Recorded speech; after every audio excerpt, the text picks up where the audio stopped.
Let's talk about the elephant in the classroom. So I guess the first thing we need to do is explain to everyone why we hate America and are pushing a liberal woke agenda. Oh wait, we don't hate America. Rich, weren't you in the army? I was. Weren't you in the army? I was in the army. You were better in the army than I was. Like No, you got shot at. I just did push-ups. But no. I did my fair share of push-ups. well, didn't we all? Hey, yeah. I mean, how can we hate him? Why would we have volunteered to put on a uniform and serve if we hate our country? And I feel like we still serve. I feel Yeah. that when I left the army, I said to because there's always this problem, especially when it was peacetime.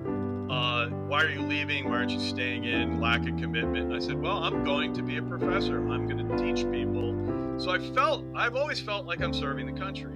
And teaching at Troy, we have a lot of military students.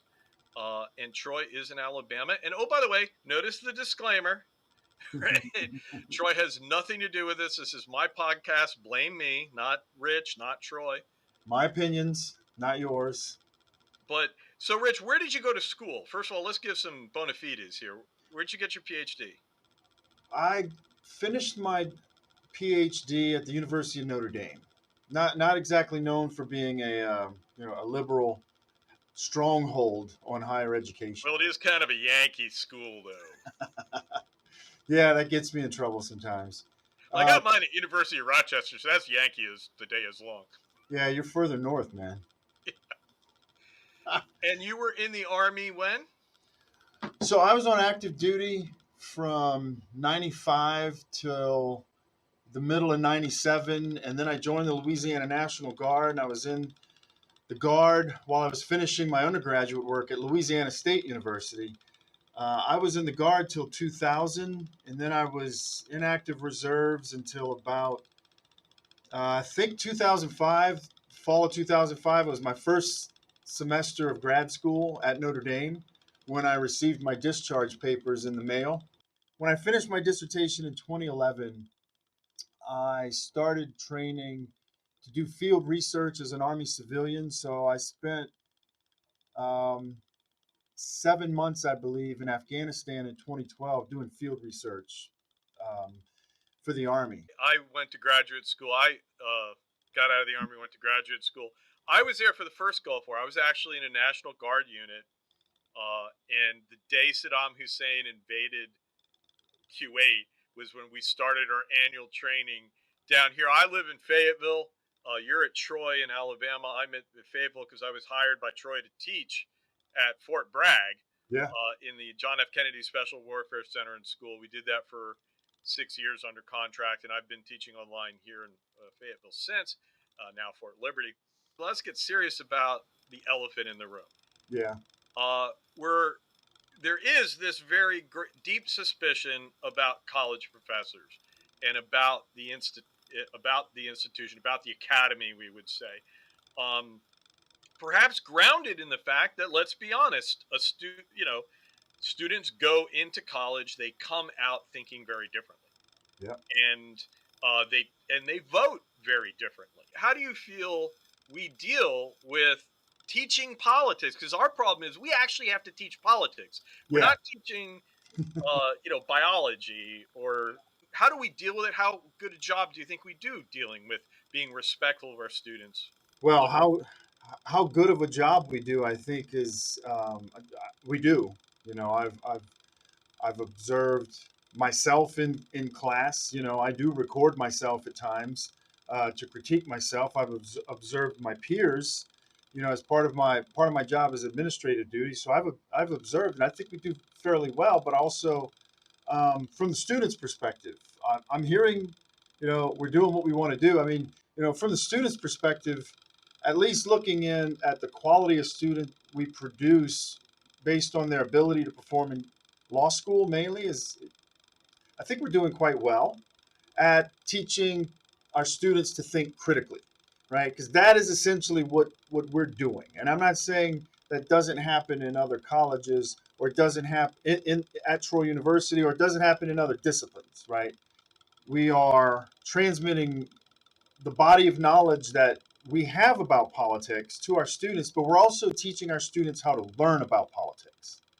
And that, I think, is what's often missing from this conversation, or the arguments that college professors are liberalizing all their students and teaching them to be, good, fine Marxists and voting certain ways. That's not what we do. You know, we're not here to overthrow the capitalist system. Capitalism supports our democracy, and vice versa, for example. Hmm. And some of our ideas about democracy come from some of our ideas about capitalism. Let's have some competition, and out of that competition, we're supposed to be able to figure out what the best course of action might be. So I see what we do as really supporting the country, supporting democracy, supporting the free markets, but we teach people to think critically. You got to teach people to be good critical consumers so they're making smart choices. You can extend that to the realm of politics. We're teaching our students how to be good consumers of information, political information in particular, so that hopefully they can make better decisions, and that ultimately our country, our state governments, our local governments can thrive because we're injecting smarter ideas into into the political system. And we do that by, we do it in the classroom, but citizens do that by having conversations about politics on a daily basis. You know, the choices that we make in the classroom are intentional because we want students to be better equipped to think critically about the political world. And I definitely want them to tend to carry signs more like this. Mhm. Um, you know, a big Lebowski fan, but also I think too, there is a thing that we teach people to be critical of ideas, and we teach them to question. And it is inevitable when you go into a school that the ideas you walk in with will be challenged. If you want to go to college and have none of your pre-existing beliefs challenged, why are you going to Yeah, college? that's not why we're here. That's not why we're here. And the thing is though, I think it's inevitable that students have kind of a backlash, or they start questioning things. We start telling them and this is my whole thing, is I don't indoctrinate anyone because I don't know what the answer is, Yeah. right? I have some ideas about what's going on, and our discipline is about testing those ideas. But I'm not going to tell you how to vote. That's your opinion. And to be honest, I have to say one reason I'm putting this whole effort with this podcast together is throughout my career, whenever an election came along, I went to ground, because in the atmosphere of an election, I'm always concerned about, respecting their opinion, and I mean, maybe I'm joking about the big Lebowski there, but I need to respect that opinion and I don't want to tread on it. And the thing is, though, I freaking teach politics, right? And so Yeah. this year, I'm like, look, I'm old. My life is behind me now. I'm gonna, I'm gonna, Yeah.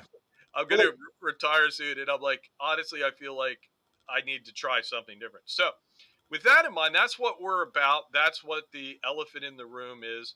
And so, let's talk about in these podcasts and the videos that I'm going to do in between. We're going to try to talk about the 2024 election that's unfolding